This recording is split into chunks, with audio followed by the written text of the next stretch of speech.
This is a virtual consultation for lip reduction. So lip reduction is basically divided into two major categories. Lip reduction for those patients that have an artificial result, either due to silicone, other permanent injectables, fat grafting, Gore-Tex, Aquamid, Aquaplast injections to the lips that makes the lips look unnatural. And the second category is sort of congenital or ethnic lips, typically more African American, Southeast Asian, Hispanic, but also just anyone that's born with a larger lip or a lip that they don't like. Another subcategory is someone that has a traumatic lip, someone that doesn't like the lip because they've had an accident, or they just had a cleft palate with a lip that left a little blip that didn't look right. So these are just the general indications for having a lip reduction. So I perform more lip reductions than probably anyone in the world. This virtual consultation is going to help you understand sort of the pros, cons, limitations, recovery, etc. with it. So the procedure itself is done under local anesthesia. A lot of people are very scared when they hear that because they think there's going to be a lot of pain. But I'm actually really, really good at not making this painful. And I know that sounds insane, but I've really mastered the technique of doing a dental block that just has no pain. And every single person coming to me is incredibly anxious. They're worried it's going to hurt. They're worried that's what they're going to go through. But almost universally, after about 10 or 20 minutes, you feel more comfortable. So who is a good candidate for this? Well, I've told you about the indications, but one thing I always tell my patients is please trust my aesthetic eye. I have a really good judgment about how much I need to remove off the lip. And I'm not trying to dictate that to you. I really want to hear. So for example, if it's an ethnic lip, you may just say, look, I really want a very small amount.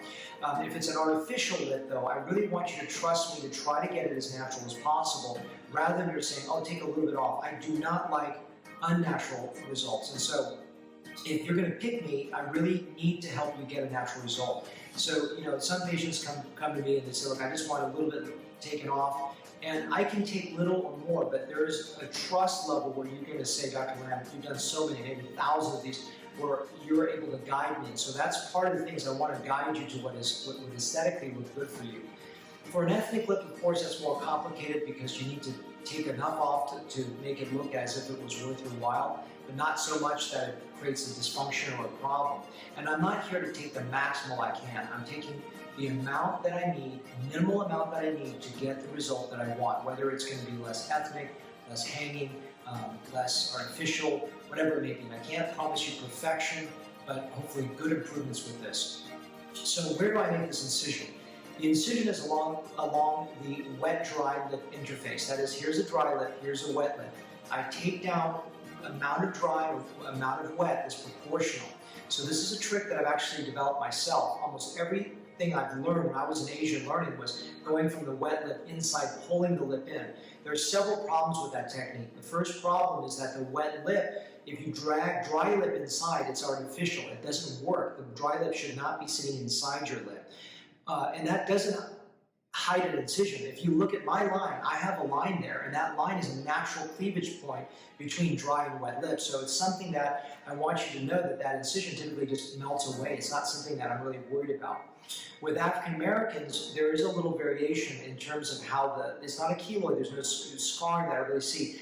But oftentimes, the African American lip there, it goes from a darker to a lighter color or a lighter to a darker color. And that transition, there is a variation where it's a little bit more abrupt and less of a gradation. And so when I do reduce it, and there's a huge gradation in color, there can be a little bit more stark transition point. It doesn't look fake, it doesn't look artificial. I always tell my patients, especially African American patients, with that variation. So the biggest risk of this procedure is a gummy smile, and that's really hard to fix, but it's important that you know that. So before you come into me, look at yourself smiling. If you see a ton of gum, and I have to reduce to like 50% of the vertical height of your upper lip, you're going to show more gum. So that's something that you need to know that. And that's just the limitation of this, and you have to weigh to what extent this is important now for you to have the lip reduction, because you're going to have more gum. Now you can do Botox to reduce the gummy smile. There are not a lot of people that know how to do that well. I can do that very well for you, but of course you have to pay for that, and you have to come into Dallas to have that done. So to me, it doesn't make a lot of sense for you to do that, but I just want to talk about that limitation as well. So when you schedule the lip reduction with me, you're going to fly in here. I always tell my patients, please leave enough room for you to go home, because I do not want to be under pressure to try to do this. Sometimes I run an hour behind or half an hour. I don't want to hear that, hey, I just had a 1 o'clock scheduled procedure and I've got a 4:30 flight. You need to fly out after my hours are done. You can fly out the same day. The question always is, should I stay in Dallas for 3 to 5 days, 7 days for you to check on me? There's really no reason. I mean, I don't mind seeing you afterwards, but I always encourage you, please just go home that day. It's okay.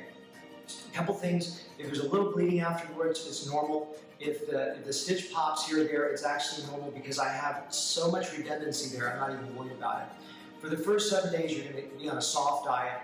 You don't want to be biting on anything and break my stitches, and you're going to keep the areas quite moist. I'm recording this during the COVID crisis in 2020. Hopefully this video will be good for many years, but this is like the perfect time for people to do it because you can wear masks to cover up that time where you're recovering.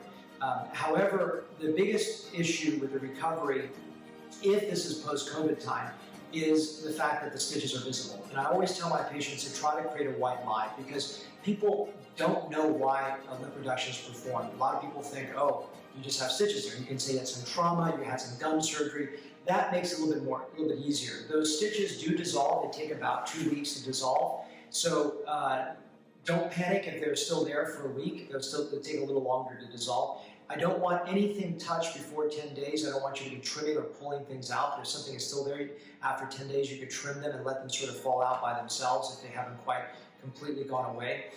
After the procedure, typically there's not a lot of pain. There can be pain, there can be some discomfort. For the most part, it's not that uncomfortable. I use a long-lasting block, and so when I'm done with the procedure, what I do is, especially if I do the bottom lip, I'll have you lie down and you'll look at the result lying down, because when you sit up with the dental block, the bottom lip hangs out and you can't quite see the result. And of course, after a day or two, it's swelled up a little bit, you may not see the result. So I try to show you the result right when I'm done, after I've cleaned everything, and have you lying there, and I show you the result. Again, you're going to be very nervous starting the procedure. Almost every patient is. When they realize I don't hurt them, they realize that I've done this so many times, then they usually start to relax. Almost everyone starts to relax, and it's very common.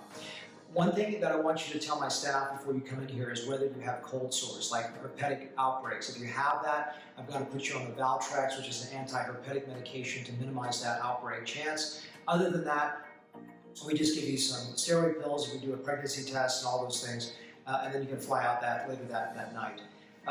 In terms of when no one can tell you how to done, that's hard for me to say. It's somewhere between 2 to 4 weeks. Again, now when people are wearing masks, it's okay, but if this is being watched in 2022 or 2025, then I hope the COVID time is over by that point. But it's for the first 2 weeks or so. People usually take about 7 to 14 days off from work, just so you know that. What else I want to tell you about this? Oh, yes. So for the first 4 to 6 weeks when you smile, first of all, I don't want you to do a lot of open expressions like that for your first really 2 to 4 weeks, just so that I don't pull any stitches or anything. For the first 4 to 6 weeks, you're going to feel as if your lip is tight, and that's normal. Especially when you smile, the lip can fold in and invert. The upper lip can do that. Don't panic with it. That's normal. That will soften over a period of about 1 to 2 months. The other thing is in terms of scarring. People always worry about scarring. I really have never seen a keloid. It's been years since I've seen any thickening of the scar. I think I've just maybe modified my technique. I've just not seen any really bad scarring. However, the lip can feel firm and tight. If it's firm, typically it just softens by itself over a period of a few months. However, if you are bothered by that and you want to come in no earlier than 6 weeks, I don't charge you for it. I can do a dental block, no pain, put a little scar dissolve in there, and it relaxes the lip a little faster. You have to pay for your travel expenses since the vast majority fly in for my work. However, that's just something you need to know as a limitation that you may want to do, but honestly, oftentimes the lip just softens by itself and you don't need to do that injection to soften it. I always tell my patients not to do anything within 6 months, no revision procedure, no touch-ups or anything, because everything settles over time. I do charge for further reductions, even if it's a little reduction here or there. Who's not a good candidate for a lip reduction? Well, I told you the one risk is gummy smile. The other is unrealistic expectations. So a lot of people come in, they go, if I could just make my left and right sides exactly the same. Well, symmetry is an impossible goal. You cannot make the two sides of the face the same. So even though I do with a lot of asymmetric lips way off, and I try to work really hard to make it symmetric, if your goal is just, can you make one side a little bit here and there? No, I can't.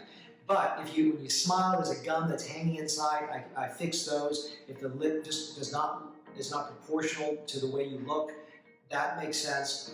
One risk is that there's a small segment of patients that have what's called body dysmorphic disorder, where they think their lips are the worst thing, they can't even have social interactions with other people, and oftentimes their lips are not even that big. Now, of course, it's probably bothering you socially enough that you want this done, so that's not abnormal. But if it's such a preoccupation when you can't walk outdoors and you're constantly staring at yourself, you may not be a good candidate to have this done, and that's just a limitation with this. So this is basically everything I can think about in terms of lip reductions. I hope I can see you and take care of you. I do many of these every single week. This is really my expertise. So I hope this video helped you out.